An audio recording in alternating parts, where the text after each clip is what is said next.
ನಮಸ್ಕಾರ ವೀಕ್ಷಕರೇ. ಹಿಂದೂ ಧಾರ್ಮಿಕ ನಂಬಿಕೆಗಳಲ್ಲಿ ಒಂದಾದ ಹಿರಿಯರ ಪಾದಗಳನ್ನು ಮುಟ್ಟಿ ನಮಸ್ಕರಿಸುವ ಸಂಪ್ರದಾಯದ ವೈಜ್ಞಾನಿಕ ಹಿನ್ನೆಲೆಯನ್ನು ತಿಳಿಯೋಣ. ಹಿರಿಯರ ಪಾದವನ್ನು ಮುಟ್ಟಿ ನಮಸ್ಕರಿಸುವುದು ನಮ್ಮಲ್ಲಿ ರೂಢಿ ಇರುವ ಸಂಪ್ರದಾಯ. ಹೀಗೆ ಹಿರಿಯರ ಪಾದವನ್ನು ಮುಟ್ಟಿ ನಮಸ್ಕರಿಸುವುದರಲ್ಲಿ ನಮ್ಮ ದೈಹಿಕ ಮತ್ತು ಮಾನಸಿಕ ಆರೋಗ್ಯ ಅಡಗಿರುವುದನ್ನು ನಮ್ಮ ಪೂರ್ವಿಕರು ಕಂಡುಕೊಂಡಿದ್ದರು. ನಾವು ಯಾರಿದ್ದರೋ ಬಾಗುವುದು ಎಂದರೆ ನಮ್ಮಲ್ಲಿರುವ ಅಹಂಕಾರ ಒಂದಿಷ್ಟು ಕಡಿಮೆಯಾದಂತೆ, ಹಾಗೂ ನಾವು ನಮಗಿಂತಲೂ ಹಿರಿಯರು ಯಾರು ಇದ್ದಾರೆ, ನಾನೇ ಎಲ್ಲವೂ ಅಲ್ಲ ಎನ್ನುವುದನ್ನು ಒಪ್ಪಿಕೊಂಡಂತೆ. ಈ ಮೂಲಕ ಮುಖ್ಯವಾಗಿ ನಮ್ಮ ಮನಸ್ಸಿನಲ್ಲಿರುವ ದುರಹಂಕಾರವನ್ನು ಕಾಲು ಮುಟ್ಟಿ ನಮಸ್ಕರಿಸುವ ರೂಢಿ ತಗ್ಗಿಸುತ್ತದೆ. ಜೊತೆಗೆ ಹಿರಿಯರ ಆಶೀರ್ವಾದವೂ ನಮಗೆ ಸಿಗುತ್ತದೆ. ಈ ಮೂಲಕ ಮನುಷ್ಯ ಸಂಬಂಧವು ಒಂದಿಷ್ಟು ಗಟ್ಟಿಯಾಗುತ್ತದೆ. ಇನ್ನೊಂದೆಡೆಯಿಂದ ಬಾಗುವುದು ನಮ್ಮ ದೇಹಕ್ಕೆ ಒಂದು ವ್ಯಾಯಾಮದಂತಾಗಿ ದೈಹಿಕ ಆರೋಗ್ಯಕ್ಕೂ ಕಾರಣವಾಗುತ್ತದೆ.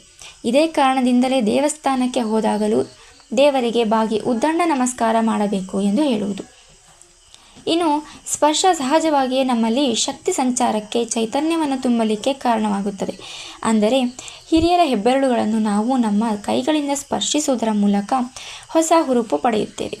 ಅವರು ನಮ್ಮ ತಲೆಯನ್ನು ಮುಟ್ಟಿ ಆಶೀರ್ವದಿಸುವುದರಿಂದ ಪರಸ್ಪರ ಸ್ಪರ್ಶವು ನಮಗೆ ಶಕ್ತಿಯನ್ನು, ಹುರುಪನ್ನು ತುಂಬುತ್ತದೆ.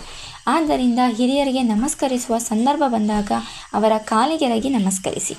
ಇವತ್ತಿನ ತಲೆಮಾರಿನವರು ಸ್ಟೈಲ್ ಆಗಿ ಒಂದು ಕೈಯಿಂದ ಹಿರಿಯರ ಮೊಣಕಾಲನ್ನು ತಾಕಿಸಿ ನಮಸ್ಕರಿಸಿದ ರೀತಿ ನಡೆದುಕೊಳ್ಳುತ್ತಾರೆ.